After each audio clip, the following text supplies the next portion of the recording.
Tuhan saja jiwa kami tenang, daripada mula kekuatan kami. Mari sama-sama katakan, hanya dekat kasih-Mu Bapa, jiwaku pun tentram. Engkau menerimaku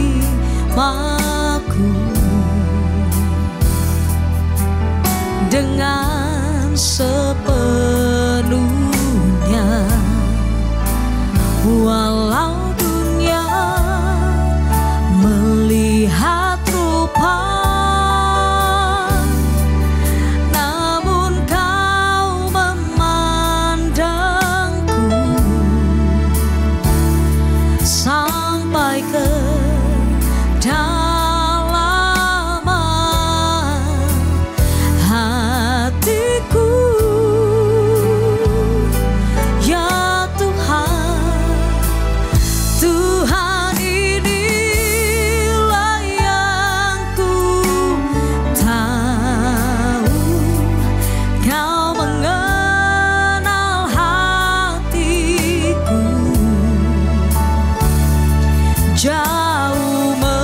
melebihi semua yang terdekat sekalipun.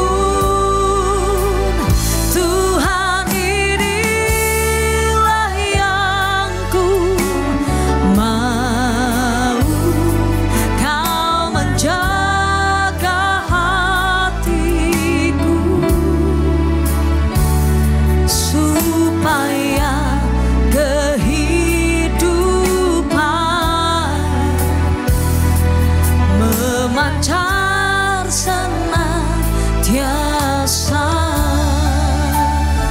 Ini kerinduan setiap kami, Tuhan. Hanya dekat kasih-Mu Bapa, jiwaku pun tentram. Engkau menerimaku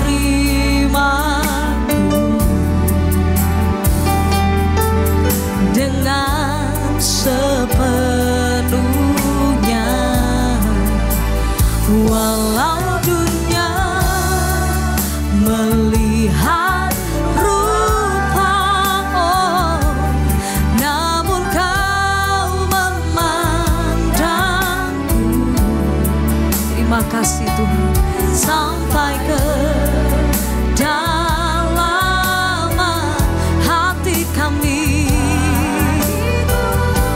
Setiap engkau yang merindukan Tuhan lebih lagi, katakan, Tuhan, inilah yang ku tahu, Kau mengenal hatiku jauh melebihi semua yang terdekat sekalipun. Tuhan, Tuhan, inilah yang ku mau, Kau menjaga hatiku supaya kehidupan memancarkan.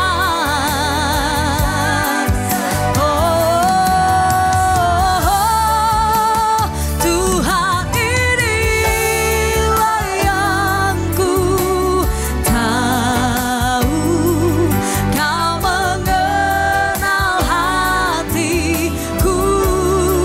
Oh Tuhan, jauh melebihi semua.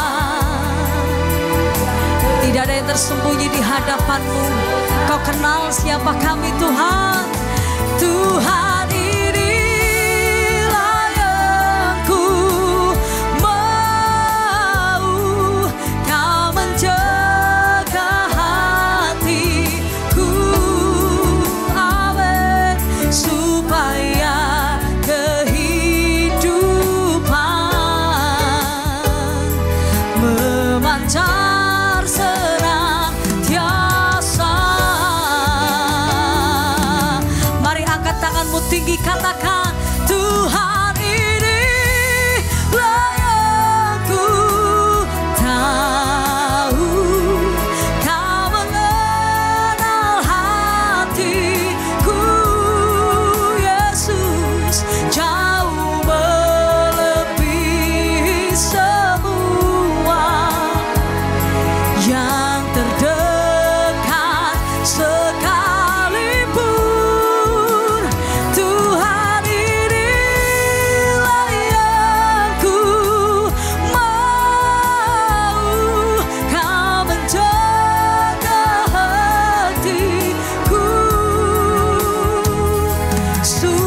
jemaat Tuhan sendiri katakan, Tuhan ini layak ku tahu, Kau mengenal hatiku. Yesus, jauh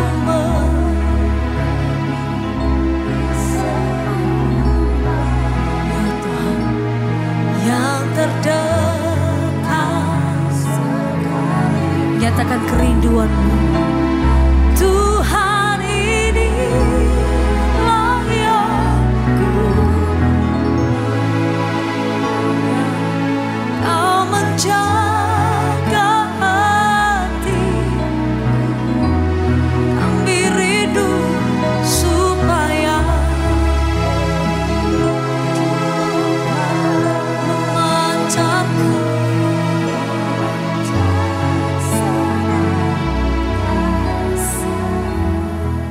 Terima kasih Tuhan Yesus buat kesempatan yang tidak henti-hentinya Tuhan berikan buat kami.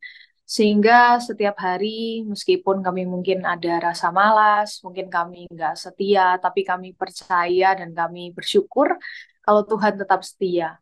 Kami juga mau mengucap syukur Tuhan kalau banyak sekali hal yang mungkin kami lewatkan, tapi kami bersyukur Tuhan nggak pernah sekalipun membiarkan kami dan menyerah atas kami, dan kami bersyukur atas itu. Dan sekali lagi kami mengucap syukur Tuhan buat setiap kesempatan yang tidak henti-hentinya Tuhan berikan buat kami, sehingga kami masih bisa ibadah di tempat ini, masih bisa mendengarkan firman Tuhan, masih bisa untuk semakin mendekatkan diri pada Tuhan. Sebentar kami akan mendengarkan firman Tuhan, berkati setiap hati di tempat ini, setiap pikiran, mata, telinga, biar kami sama-sama fokus mendengarkan apa yang Tuhan mau sampaikan dalam firman hari ini. Dan juga kami berdoa juga supaya setiap firman yang kami dengar hari ini bisa jadi rema buat kami, sehingga kami bisa melakukannya, dan setiap firman yang kami dengar tidak kembali dengan sia-sia. Dan kami juga berdoa Tuhan untuk hamba-Mu yang kami menyampaikan firman Tuhan, biarlah Tuhan sucikan, kuduskan, layakkan, biar setiap hal yang terucap dari lidah bibir hamba-Mu semuanya untuk kemuliaan Tuhan. Terima kasih Tuhan Yesus, yang percaya sama-sama katakan, amin. Ya, shalom semuanya. Puji Tuhan, masih ada sukacita. Amin. Dari senyumnya aja sudah terlihat ya kalau masih banyak sukacita. Puji Tuhan. Oke, kita langsung aja. Jadi hari ini sharing firman yang akan saya sampaikan itu judulnya adalah Regaining My Love for God. Atau dalam bahasa Indonesianya itu mengembalikan cinta kita atau cinta saya pribadi kepada Tuhan. Karena memang pada hari-hari terakhir ini, apalagi terutama dalam gereja kita ya, saya lihat memang di gereja kita tahun ini banyak sekali kegiatan. Misi aja udah sebulan kayaknya ada 2 kali dengan cabang yang berbeda. Terus belum banyak kegiatan lain mungkin. Tapi saya percaya kegiatan itu bukan ada untuk supaya kita lelah atau kita capek. Enggak, tapi semua kegiatan itu tuh ada supaya membakar api semangat kita. Maka dari itu jangan sampai hari ini kalau misalkan banyak sekali kegiatan, jangan sampai sekalipun kita tuh malah nggak ada kasih Tuhan, malah kasih Tuhan itu nggak kita kembalikan lagi gitu. Dan kasih kita juga semakin jadi dingin. Jangan sampai seperti itu ya. Jadi hari ini kita mau sama-sama belajar tentang regaining my love for God. Nah, poin yang pertama, kita mau mengingatkan kembali tentang first love, cinta pertama. Nah, cinta pertama ini selalu spesial ya, ibu-ibu sekalian. Dulu waktu mungkin ibu-ibu sebelum menikah gitu ya, pernah merasakan namanya cinta pertama itu kan kayak rasanya wow gitu. Terus ada perasaan berdebar-debar dan rasanya itu selalu bahagia gitu. Kalau misalkan pertama kali itu jatuh cinta. Nah, hari ini kita mau sama-sama mengingat kembali gimana sih rasa cinta kita waktu pertama kali kita cinta sama Tuhan atau pertama kali kita ketemu Tuhan. Kita sama-sama belajar dari satu tokoh namanya Petrus. Kita buka di Lukas 5 ayat 4 sampai ke 7 dan 11. Saya bacakan ayat keempat. Setelah selesai berbicara, ia berkata kepada Simon, Bertolaklah ke tempat yang dalam dan tebarkanlah jalamu untuk menangkap ikan. Lalu Simon menjawab di ayat 5, Guru, telah sepanjang malam kami bekerja keras dan kami tidak dapat menangkap apa-apa. Tetapi karena engkau yang menyuruhnya, aku akan menebarkan jala juga. Ayat yang ke-6, dan setelah mereka melakukannya, mereka menangkap sejumlah besar ikan sehingga jala mereka mulai koyak. Lalu mereka memberi isyarat kepada teman-temannya di perahu yang lain supaya mereka datang membantunya. Dan mereka itu datang, lalu mereka bersama-sama mengisi kedua perahu itu dengan ikan yang hampir saja tenggelam. Lompat ke ayat yang ke-11. Dan sesudah mereka menghela perahu-perahunya ke darat, mereka pun meninggalkan segala sesuatu, lalu mengikut Yesus. Nah, izinkan saya cerita background tentang ayat ini terlebih dahulu ya. Ini adalah cerita di mana Petrus itu pertama kali ketemu Tuhan. Waktu itu dia masih seorang nelayan, gitu, belum kenal Tuhan. Dan waktu itu kalau di ayat-ayat sebelumnya dikatakan bahwa dia itu sebenarnya sedang menjala ikan, tapi sudah ada di proses di mana dia itu mau bersihkan jalannya. Jadi udah mau selesai untuk menjala ikan. Karena apa? Karena nggak dapat ikan. Nah, setelah itu Tuhan Yesus waktu itu memang ada di situ dan pinjam perahunya si Petrus untuk supaya Tuhan itu bisa berkhotbah gitu dari tengah-tengah laut supaya lebih banyak audiens yang mendengarkan khotbahnya di sana dan Petrus nurut, oke lah kalau gitu aku pinjamkan perahuku dan lain-lain. Setelah itu, setelah Tuhan berkhotbah, langsung Tuhan tuh suruh lagi. Coba Petrus, kamu ke laut yang lebih dalam, lalu tebarkan jalannya. Tapi Petrus waktu itu bilang, sepanjang malam sudah coba jala di sana. Jadi sudah kerja keras, sudah mencoba segala sesuatu yang bisa dilakukan, tapi nggak nangkep apa-apa. Tapi waktu itu Petrus cuma bilang, ya udahlah, tapi karena Tuhan yang suruh, ya sudah, saya mau taat. Baru setelah itu ceritanya Petrus tuh dapat ikan banyak sampai jalannya tuh hampir koyak. Sehingga dia kasih isyarat ke teman-temannya supaya bantu untuk ngambil ikan yang ditangkap dia gitu. Dan ending ceritanya adalah kedua perahu tersebut hampir tenggelam gitu ya. Nah, ini adalah tanda-tanda orang yang pertama kali cinta Tuhan. Mungkin bisa ke next slide. Nah, ini adalah 5 tanda kalau orang itu pertama kali mencintai Tuhan. Tanda yang pertama itu pasti mengalami Tuhan. Lo tahu dari mana kok mengalami Tuhan? Nah, karena saat itu Petrus itu nggak kenal siapa Tuhan, tapi dia mau eh, menerima atau meresponi panggilan Tuhan untuk pinjem perahunya. Dan terlebih lagi, waktu itu dia disuruh untuk menjala lebih jauh ke dalam. Jadi dia rela, bersedia keluar dari zona nyaman, bersedia keluar dari pikirannya sendiri, dari pengalamannya sendiri untuk jalan lebih jauh gitu, untuk taat meskipun nggak masuk akal. Tadi kan Petrus bilang loh, Tuhan aku sudah semalam-malaman. Jadi nggak cuman semalam aja, tapi Petrus tuh benar-benar bilang kalau yang dia usahakan itu benar-benar semalam-malaman gitu, nggak berhenti gitu.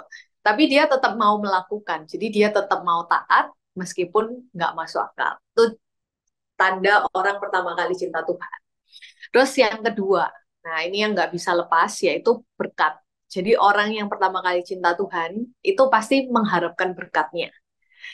Ya, saya nggak bisa bilang mengharapkan berkat itu salah atau enggak. Tapi kalau misalkan kita sudah dewasa, ya pasti berkat itu bukan prioritas. Tapi saya yakin semua di tempat ini pasti pernah mengalami di mana ya kita sangat suka berkat kan. Karena pertama kali kita cinta Tuhan, terus pertama kali juga kita tahu, oh ternyata Tuhan itu bisa kasih berkat gitu. Jadi cinta berkatnya.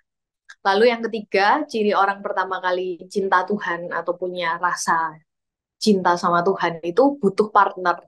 Jadi biasanya itu butuh teman untuk ikut Tuhan atau butuh partner supaya bisa sama-sama ikut Tuhan, nggak bisa sendirian. Seperti Petrus tadi, dia panggil teman-temannya yang lain supaya bisa sama-sama bantu ambil jala ikan itu tadi gitu. Tapi memang dalam ketika kita pertama kali cinta Tuhan, itu ada kekurangan juga. Kekurangannya apa? Kapasitasnya belum kuat di poin yang keempat. Kita bisa lihat dari mana? Dari jala yang masih koyak. Nah, waktu Tuhan kasih berkat begitu besar, ternyata jalannya itu masih koyak. Dan itu artinya kapasitasnya itu belum kuat, tapi Tuhan itu izinkan mereka dapat berkat yang lebih daripada kapasitasnya, supaya dilatih lebih kuat. Gitu. Nah, terus poin yang kelima, bicara tentang pertama kali cinta Tuhan, itu yang pasti, yang kita semua juga sudah pernah alami, yaitu rela tinggalkan segala sesuatu untuk ikut Tuhan. Berapa banyak sih dari kita dulu waktu pertama kali ikut Tuhan, kita nggak hitung-hitungan waktu, kita nggak hitung-hitungan uang, kita nggak hitung-hitungan apapun lah itu, karena kita merasa kayak, oh ini yang harus aku kejar, oh ini yang harus aku utamakan, aku prioritaskan gitu. Tapi hari-hari ini seringkali kasih kita udah nggak seperti kita pertama kali awal. Sekarang kita malah banyak hal yang membuat kita tuh nggak rela tinggalkan itu untuk Tuhan. Nah, semoga ini bisa jadi renungan buat kita semua ya, buat saya pribadi juga. Supaya kita inget-inget kembali pertama kali kita cinta Tuhan, betapa relanya kita kasih segalanya buat Tuhan. Sedangkan hari ini kita udah lama ikut Tuhan, kita malah semakin banyak hal yang nggak mau kita relakan buat Tuhan. Nah, itu jadi renungan pribadi. Intinya, dalam cinta pertama ini nggak ada yang salah juga ketika kita mengalami cinta pertama, karena ini bagian dari proses kita itu kenal sama Tuhan. Tapi yang perlu kita ingat hari ini, jangan tinggalkan kasih pertama kita. Jangan tinggalkan pertama kali kita kenal Tuhan, pertama kali kita sayang sama Tuhan, pertama kali kita mau mengusahakan segala sesuatu, meninggalkan segala sesuatu untuk Tuhan. Gitu. Itu poin yang pertama soal cinta pertama kita bersama dengan Tuhan. Nah, poin yang kedua itu adalah failed love. Nah, ini judulnya agak kontroversial ya. Wah, kenapa kok cinta yang gagal gitu? Ya, kita sama-sama langsung belajar aja, baru nanti saya jelasin ya. Ini di Lukas 22 ayat yang ke-31 sampai ke-34, lalu nanti akan lompat ayat 56 sampai 62. Jadi ini ceritanya Petrus sudah ada di penghujung em, pengalaman dia dengan Tuhan yang sebelum Tuhan disalib gitu ya. Saya bacakan sama-sama. Lukas 22 ayat 31. Simon, Simon, lihat, iblis telah menuntut untuk menampik kamu seperti gandum. Tetapi aku telah berdoa untuk engkau, supaya imanmu jangan gugur. Dan engkau, jikalau engkau sudah insaf, kuatkanlah saudara-saudaramu. Jawab Petrus, Tuhan, aku bersedia masuk penjara dan mati bersama-sama dengan engkau. Tetapi Yesus berkata, aku berkata kepadamu, Petrus, hari ini ayam tidak akan berkokok sebelum engkau 3 kali menyangkal bahwa engkau mengenal aku. Ayat selanjutnya, lompat ke ayat 56. Seorang hamba perempuan melihat dia atau melihat Petrus duduk dekat api, ia mengamati Petrus lalu berkata, juga orang ini bersama-sama dengan dia. Ayat 57. Tapi Petrus menyangkal, katanya, bukan, aku tidak kenal dia. 58, tidak berapa lama kemudian seorang lain melihat Petrus lagi, lalu berkata, engkau seorang dari mereka. Tetapi Petrus berkata, bukan, aku tidak. Dan kira-kira sejam kemudian, seorang lain berkata dengan tegas, sungguh, orang ini juga bersama-sama dengan dia, sebab ia juga orang Galilea. Tapi Petrus berkata, bukan, aku tidak tahu apa yang kau katakan. Seketika itu juga sementara, ia berkata, berkokoklah ayam. Lalu berpalinglah Tuhan memandang Petrus, maka teringatlah Petrus bahwa Tuhan telah berkata kepadanya, sebelum ayam berkokok pada hari ini engkau telah 3 kali menyangkal aku. Ayat 62, lalu ia pergi keluar dan menangis dengan sedihnya. Nah, selama kita ikut Tuhan, itu saya percaya nggak akan bisa sesempurna itu. Kita itu cinta sama Tuhan. Apalagi kita masih manusia, masih ada malesnya, masih ada capeknya, masih ada gagalnya. Seperti Petrus ini. Izinkan saya jelasin cerita Petrus ini. Waktu itu, waktu pembicaraan ini ada, ini lagi perjamuan malam terakhir. Dan waktu itu murid-muridnya lagi berdebat satu sama lain. Tuhan, siapa yang lebih terbesar? Siapa murid yang terbesar di antara kita semua? Gitu. Lalu Tuhan ya kasih tahu bahwa salah yang terbesar itu yang melayani.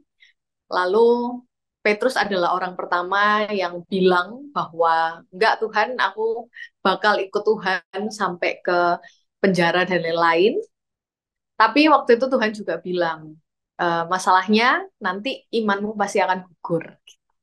Makanya Tuhan bilang di ayat 32 bahwa aku berdoa untuk engkau supaya imanmu jangan gugur dan ketika engkau sudah insyaf, kuatkanlah saudara-saudaramu. Gitu. Dan setelah itu meskipun Petrus pede bahwa imannya itu nggak akan tergoncang dan meninggalkan Tuhan, pada akhirnya dia tetap meninggalkan Tuhan. Pada akhirnya dia tetap menyangkali Tuhan. Dan waktu itu Petrus adalah orang yang paling siap di garda depan untuk bela Tuhan Yesus, mengutamakan Yesus. Tapi sayangnya tetap aja ada kegagalan. Nah, ciri orang-orang yang sudah mengalami failed love, yang pertama, ya mungkin dia ada di posisi yang terdepan mau ikut Tuhan ya. Dia selalu siap, selalu proaktif dan lain-lain. Tapi poin yang kedua, pasti tetap akan ada kegagalan ketika mengandalkan diri sendiri. Bahkan dikatakan iman tuh goncang. Jadi mungkin hari ini para ladies di sini, kita mungkin hari ini nggak ditanya gitu sama orang lain. Kamu percaya Tuhan nggak? Gitu. Kamu orang Kristen nggak? Mungkin untuk jawab itu kita gampang banget untuk bilang, ya aku Kristen, ya aku percaya Tuhan Yesus adalah satu-satunya juru selamat dan Tuhanku. Tapi seringkali kita ditanya sama keadaan. Ketika ada masalah, iman kita goncang atau enggak. Itu bagian dari penyangkalan juga. Ketika kita dihadapkan sama masalah, sama keadaan, sebenarnya keadaan itu sedang tanya kembali ke kita. Kamu percaya nggak sih sama Tuhanmu? Gitu. Tapi seringkali malah kita seperti Petrus menyangkal Tuhan. Dengan apa? Dengan iman kita yang goncang. Dengan kita yang malah down di tengah-tengah kegagalan. Dengan kita yang meragukan Tuhan.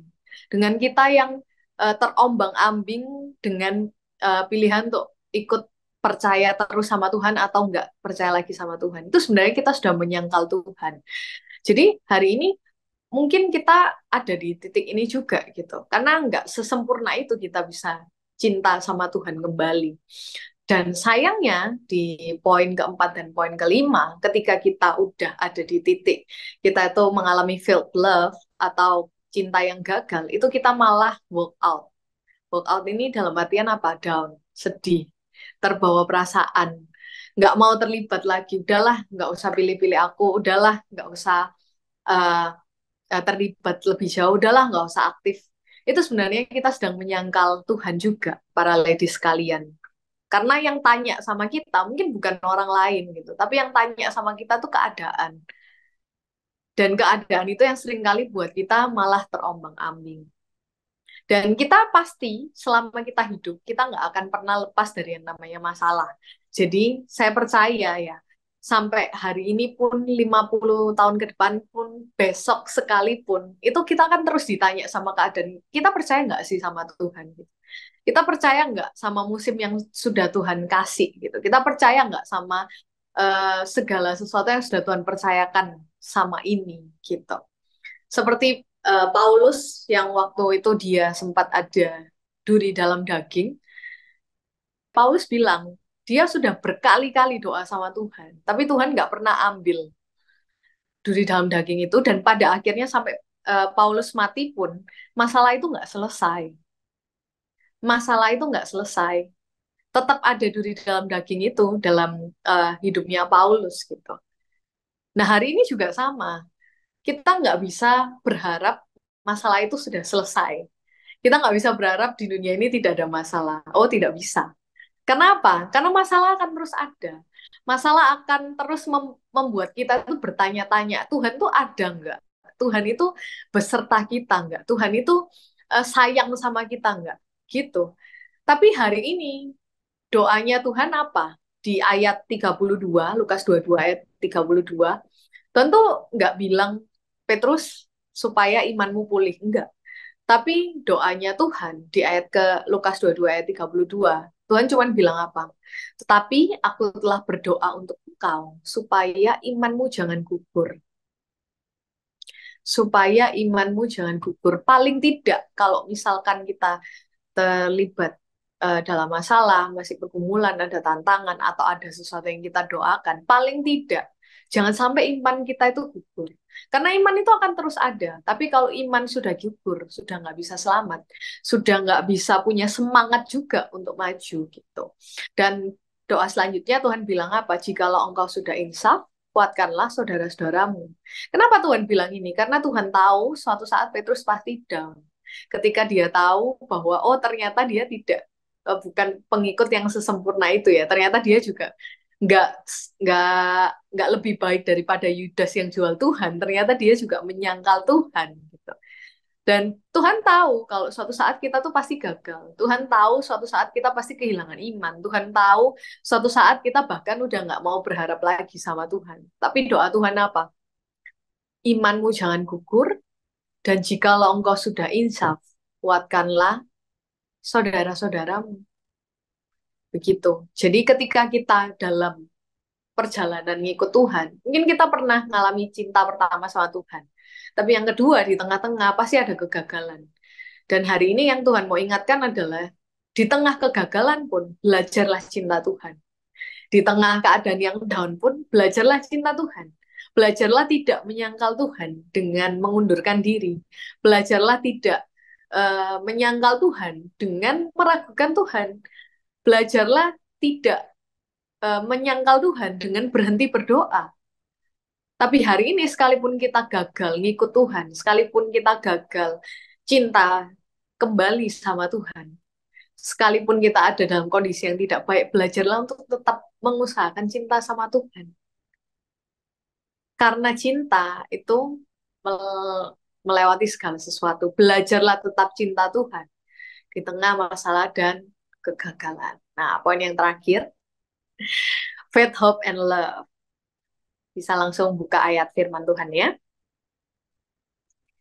Kita udah belajar Petrus waktu pertama kali ketemu Tuhan. Kita udah belajar waktu Petrus akhirnya di tengah-tengah dia juga ngalami yang namanya kegagalan dalam ikut Tuhan. Dan sekarang kita ada di posisi di mana Petrus tuh ketemu Tuhan lagi setelah kegagalannya. Dan Tuhan Yesus menampakkan diri ke Petrus. Yohanes 21 ayat yang ke-6 sampai ke-8. Maka kata Yesus kepada mereka, tebarkanlah jalamu di sebelah kanan perahu, maka akan kamu peroleh. Lalu mereka menebarkannya, dan mereka tidak dapat menariknya lagi karena banyaknya ikan. Maka murid yang dikasihi Yesus itu berkata kepada Petrus, itu Tuhan. Ketika Petrus mendengar bahwa itu Tuhan, maka ia mengenakan pakaiannya, sebab ia tidak berpakaian, lalu terjun ke dalam danau. Murid-murid yang lain datang dengan perahu karena mereka tidak jauh dari darat, hanya kira-kira 200 hasta saja, dan mereka menghela jala yang penuh ikan itu. Ayat yang ke-11, Simon Petrus naik ke perahu, lalu menghela jala itu ke darat, penuh ikan-ikan besar, 153 ekor banyaknya, dan sungguh pun sebanyak itu jala itu tidak koyak. Jadi kan saya cerita sedikit, waktu itu Petrus tuh nggak tahu kalau yang nyuruh dia untuk menebarkan jala sebelah kanan itu Tuhan Yesus. Tapi karena Petrus sudah terbiasa taat dari pertama kali dia kenal Tuhan, hari itu dia berbeda dengan waktu Petrus pertama kali kenal Tuhan. Kalau Petrus pertama kali kenal Tuhan, Petrus masih tanya, masih ada alasan, gitu. Masih ngomel loh, Tuhan aku sudah berusaha semalam-malaman gitu. Tapi kali ini di versi Petrus yang udah ketemu Tuhan lagi ini, dia nggak banyak ngomong, tapi langsung dilakukan, langsung taat. Gitu. Petrus sudah nggak lagi mengandalkan pengalamannya. Lalu yang notice di sana bahwa yang memerintahkan untuk menjala di sebelah kanan itu adalah Yohanes. Yohanes bilang, Yohanes yang pertama kali tahu bahwa itu loh Tuhan. Yohanes yang pertama kali kasih tahu Petrus dan murid-muridnya, itu Tuhan, bukan yang lain. Dan waktu balik ke pantai itu nggak jauh, dan dikatakan bahwa di versi Petrus yang akhirnya ketemu Tuhan lagi nih. Petrus tuh cuman disuruh sebar jala sebelah kanan dan eh, 200 hasta. Nah, kalau saya hitung, satu hasta itu sama dengan 45 cm. Berarti 200 dikali 45 itu 9.000 cm, yang artinya cuma 90 meter aja. Waktu itu Petrus menebarkan jala di sebelah kanan. Nah, artinya apa? Petrus versi pertama kali kenal Tuhan, dia harus jalan jauh dulu supaya dapat berkat. Tapi kali ini, ketika dia akhirnya ketemu Tuhan, dia nggak perlu jalan jauh-jauh, tapi dampak yang dia lakukan tuh besar. Karena dia udah lebih mengalami Tuhan. Nah, next. Nah, intinya faith, hope, and love ini adalah yang pertama, ketika kita mengikut Tuhan dan mau memupuk kembali, mau cinta Tuhan lagi, itu kita harus mengalami Tuhan dari awal lagi. Manusia itu kan pelupa ya, para ladies di sini. Termasuk saya juga sering lupa gitu ya. Tapi hari ini belajarlah untuk ingat terus kebaikan Tuhan itu apa. Dan saya akhir-akhir ini juga belajar gitu. Akhirnya setiap saya doa, saya tuh berdoa dengan ada target pribadi saya ke Tuhan gitu. Jadi ada 5 hal yang akhirnya bisa saya syukuri. Jadi setiap saya doa, saya sebutin 5 hal yang saya syukuri hari itu, supaya saya ingat penyertaan Tuhan, supaya saya ingat kebaikan Tuhan apa yang Tuhan mau. Yang hari ini mungkin saya rasa itu bukan kebaikan Tuhan, mungkin saya rasa itu hal yang biasa aja. Tapi karena saya berdoa, cari tahu apa yang bisa saya syukuri, saya ingat ternyata yang saya syukuri itu adalah kebaikan Tuhan, gitu.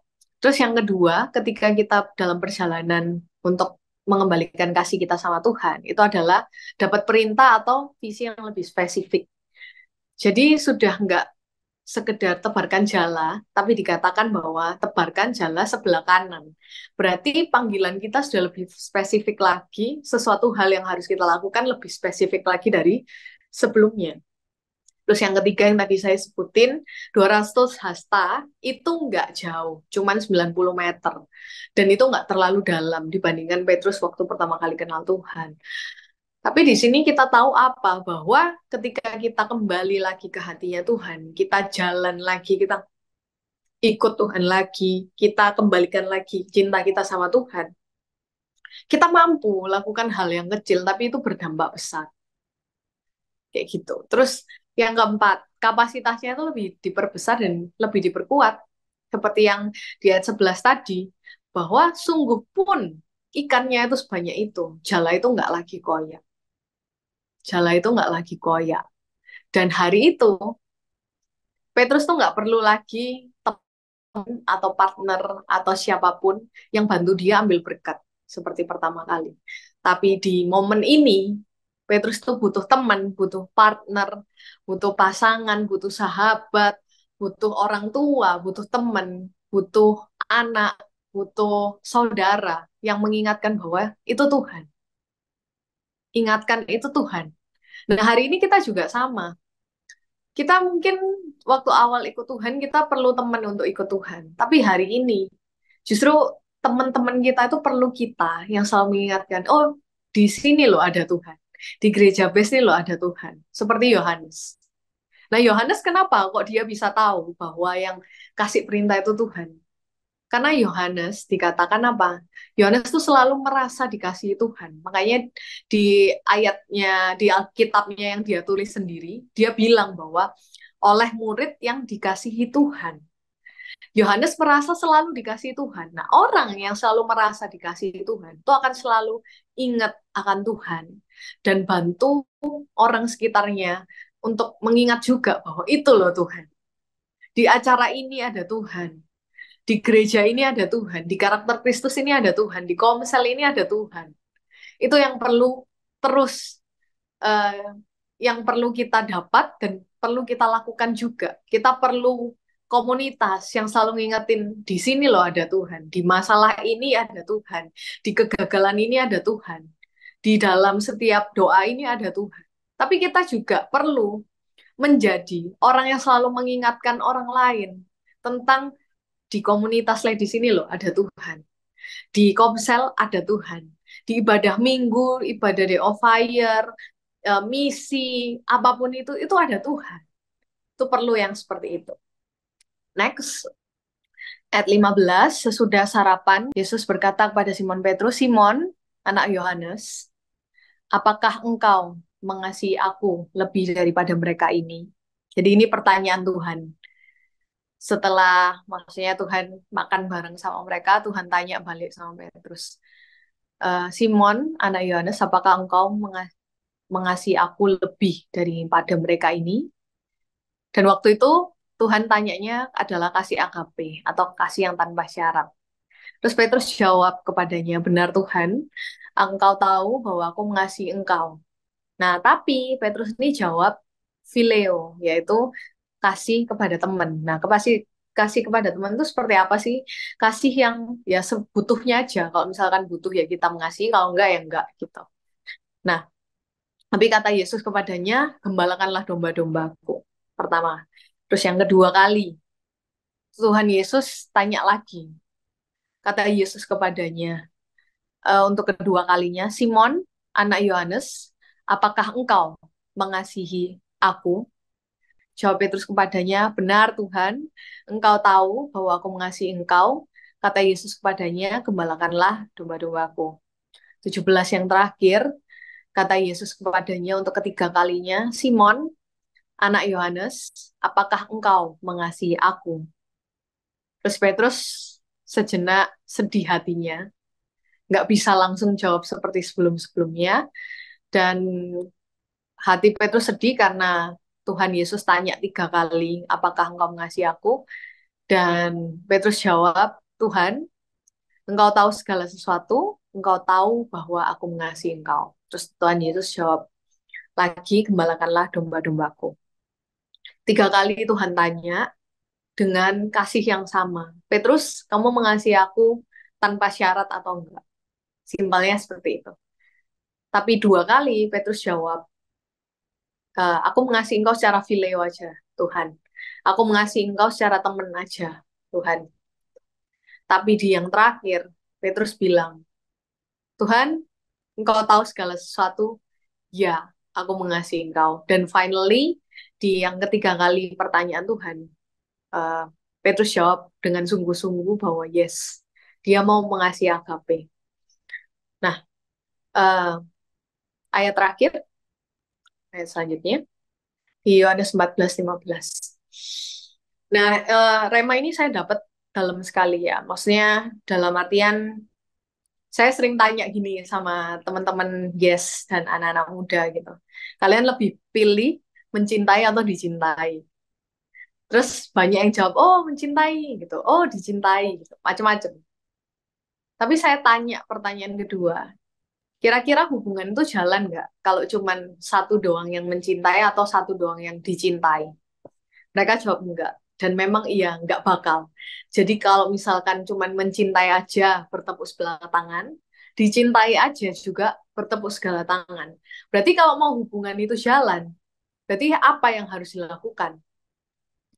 Ya, mencintai dan dicintai. Nah, hari ini kita sudah sangat dicintai Tuhan, saudara-saudara. Kita sudah sangat amat diperhatikan. Bahkan Tuhan tuh cari kemana-mana kita. Kita nggak setia, Tuhan tetap setia. Tuhan, kita nggak cinta Tuhan, Tuhan tetap cinta kita. Tapi hari ini bisa nggak sih kita tuh kasih respon balik, yaitu cinta kita sama Tuhan.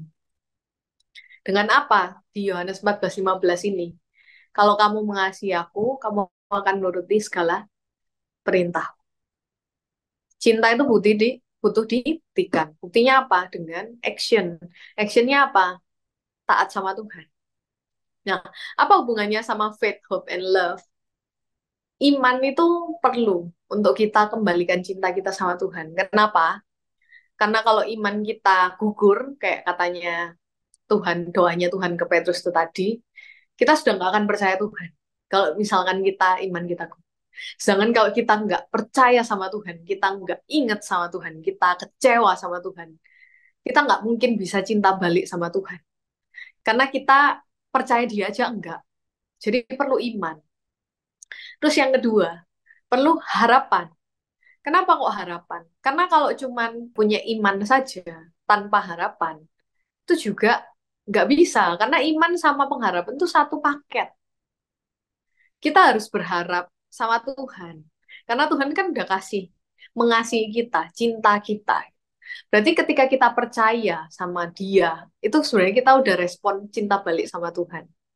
Dan ketika kita berharapnya sama Tuhan, itu juga respon kita cinta sama Tuhan juga. Karena kalau kita berharap sama Tuhan, berarti Tuhan tuh bisa diandalkan. Dan berapa banyak sih dari kita tuh seneng banget ketika anak kita itu mengandalkan kita, ketika pasangan kita mengandalkan kita, ketika teman kita mengandalkan kita. Karena kita ada hubungan gitu. Makanya ya diandalkan sama iman, harapan itu satu paket. Kita harus percaya sama Tuhan dan kita harus berharap sama Tuhan. Nah, tapi dua ini juga nggak bisa sendirian. Tetap perlu yang namanya kasih di 1 Korintus 13 ayat 13. Demikian ketiga hal ini yaitu iman, pengharapan, dan kasih. Dan paling besar di antaranya adalah kasih. Kenapa kok kasih itu paling besar dan lebih besar? Why? Kalau kasih itu, kenapa kok kasih itu lebih besar dari segalanya? Karena sadar nggak saudara-saudara bahwa kasih itu adalah level pengharapan paling tinggi. Hmm. Kok bisa kasih itu level pengharapan paling tinggi? Iya, karena kalau kita mengasihi, kita nggak mungkin harapkan sesuatu. Karena kalau kita mengasihi, kita nggak mungkin eh, berharap dibales. Kita nggak mungkin berharap in return. Kayak kalau aku sudah kasih kamu 10, kamu harus balikin aku 10. Itu nggak ada dalam kamus kasih, itu nggak ada.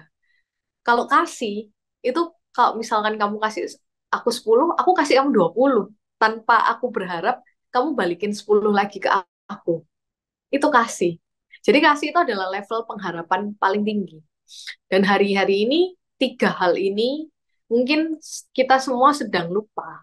Kita semua sedang tawar, kita semua sedang sibuk, kita semua sedang capek, sedang nggak kepikiran. Tapi hari ini Tuhan ingetin, kalau misalkan kita mau kembalikan atau membesarkan kasih kita sama Tuhan lagi, butuh ketiga hal ini. Faith, hope, and love. Karena tanpa tiga ini nggak akan pernah bisa kita responi balik kasih Tuhan.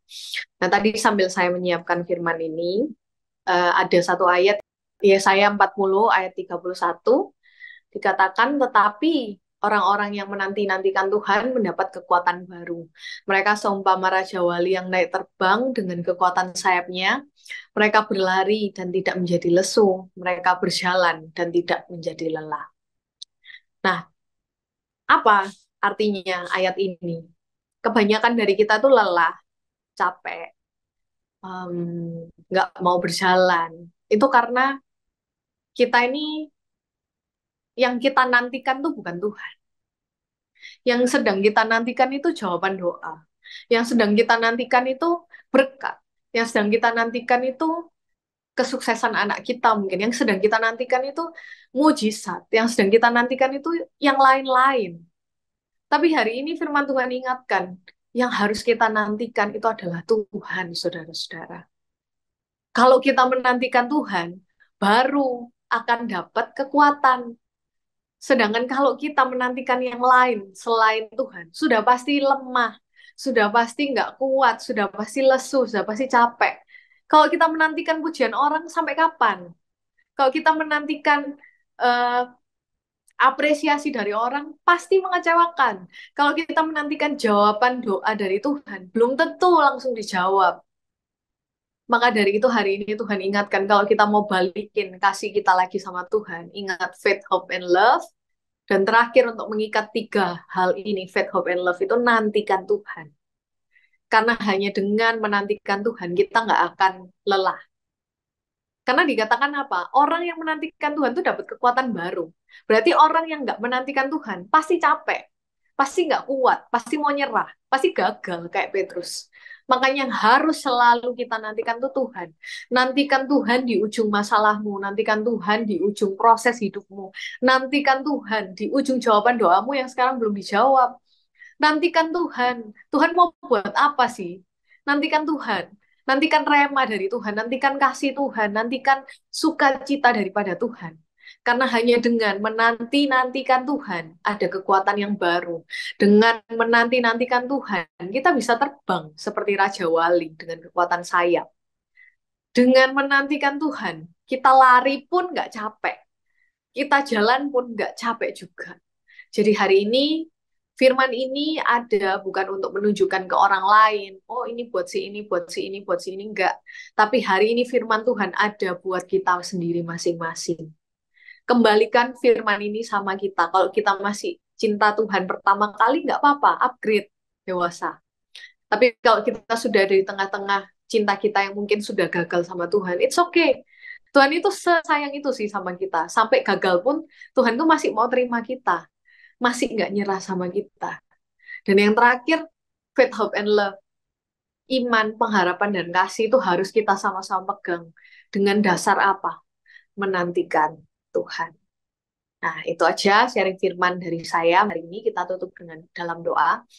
Terima kasih Tuhan Yesus buat kesempatan yang Tuhan berikan buat kami hari ini mendengarkan firman Tuhan. Kami berdoa Tuhan, supaya apa yang kami dengar tidak kembali dengan sia-sia, tapi benar-benar jadi suatu rema.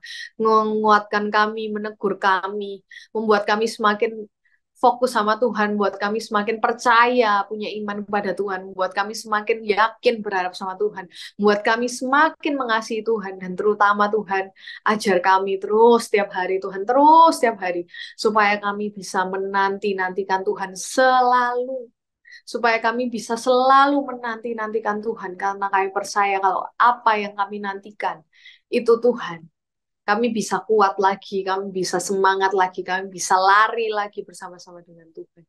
Sebaliknya kalau yang kami nantikan bukan Tuhan, pasti kami lelah. Jadi ingatkan kami selalu supaya yang kami selalu nantikan itu hanya Tuhan saja. Memberkati semua ladies tempat ini Tuhan, kami percaya setiap wanita yang diciptakan Tuhan itu ada bukan untuk sekedar jadi penolong saja, tapi benar-benar jadi batu penjuru juga, jadi dasar supaya dimanapun kami Tuhan tempatkan, kami tetap jadi berkat. Kami tetap bisa memancarkan Tuhan. Kami bisa menjadi Yohanes yang mengingatkan orang lain bahwa itu Tuhan. Di gereja ini ada Tuhan, di komsel ini ada Tuhan, di misi ada Tuhan. Mengingatkan orang-orang sekitar kami bahwa ada Tuhan yang selalu menyertai. Dan kami juga berdoa buat setiap ladies yang mungkin belum sempat hadir, Tuhan tetap sertai, biar berkat Tuhan firman yang sama, berkat penyertaan yang sama semua beserta mereka. Terima kasih Tuhan Yesus, berdoa buat seluruh ladies Fusion di seluruh cabang gereja, manapun banyak sedikit jumlahnya, kami percaya Tuhan tetap beracara di situ. Dan kami semua mau bersatu hati untuk selalu menantikan Tuhan untuk pekerjaan-pekerjaan baru yang Tuhan percayakan buat kami, sehingga kami jadi berkat, sehingga orang lain pun bisa kami bawa untuk menantikan Tuhan. Terima kasih Tuhan Yesus. Firman-Mu sudah selesai, biarlah Roh Kudus terus menerjemahkan firman hari ini, ingatkan mereka terus dalam keseharian mereka akan setiap firman Tuhan yang sudah mereka dengar dari awal percaya Tuhan sampai hari ini, supaya kami menjadi wanita, bukan wanita yang baper, tapi kami jadi wanita yang semakin kuat imannya, semakin kuat pengharapannya, dan semakin kuat terutama kasihnya buat Tuhan dan buat sesama. Mari dekapkan kedua tangan kita di dada. Jagalah hatimu dengan segala kewaspadaan, karena dari situlah terpancar kehidupan. Ladies yang dikasihi, jadilah berkat dan terimalah berkat rahmat anugerah dari Allah Bapa di surga di dalam Putra Tunggalnya Yesus Kristus yang telah mati bagi dosa-dosa kita dan bangkit pada hari ketiga bersama dengan Roh Kudus mulai hari ini sampai selama-lamanya. Mari kita akhiri dengan doa Bapa kami bersama. Bapa kami yang ada di surga, dikuduskanlah namamu. Datanglah kerajaan-Mu. Jadilah kehendak-Mu di bumi seperti di surga. Berikanlah kami pada hari ini makanan kami yang secukupnya. Dan ampunilah kami akan kesalahan kami, seperti kami juga mengampuni orang yang bersalah kepada kami. Dan janganlah masukkan kami ke dalam pencobaan, tapi lepaskanlah kami daripada yang jahat. Karena Engkaulah yang mempunyai kerajaan dan kuasa dan kemuliaan sampai selama-lamanya. Amin. Tuhan Yesus memberkati. Shalom. Haleluya.